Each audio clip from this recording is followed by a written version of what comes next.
Mummy आज तुझा उपवास आहे, काय बनवते खायला? आज उपवास सोडायसाठी ना मी मस्त बनवते बघा.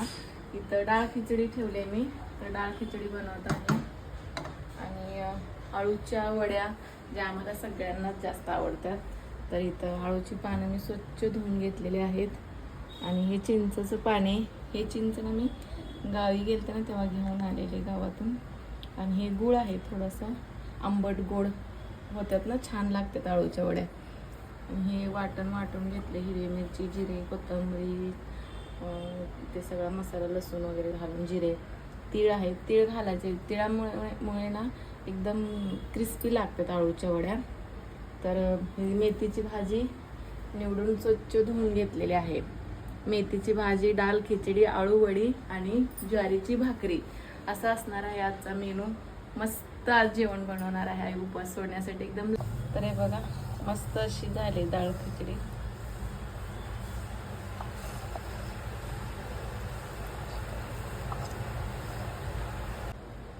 हे बघा माझा पूर्ण स्वयंपाक करून झालेला आहे. तर इथं मी हे नैवेद्याचं ताट भरून घेतले बरं का.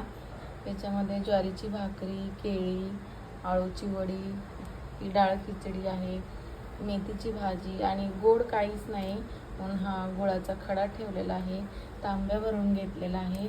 तर आता मी असा मस्त हा नैवेद्य आईला दाखवते आणि मग उपवास सोडायला बसते. 8:30 वाजलेले आहेत बरं का. देवाला नैवेद्य दाखवण्याआधी असं पाणी खाली टाकून घ्यायचं आहे आणि मग आपल्याला तो नैवेद्य असं इथं ठेवायचा आहे. हे मस्त आईला नैवेद्य दाखवलंय बरं का. आणि फूल नाहीत आज सेवेमध्ये, तरी पण बघा ही आईची साधी सिंपल पूजा कशी आहे.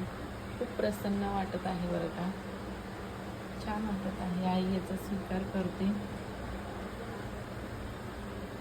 माय तुझ्या बोळ्या भक्ताला अशीच तुझी साथ राहू दे गाई, अशीच आमच्यावरती कृपा कर.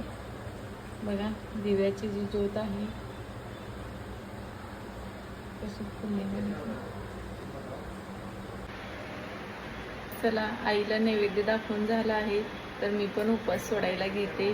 भेटूया आपण नेक्स्ट व्हिडिओमध्ये. तोपर्यंत टाटा बाय बाय, शुभरात्री.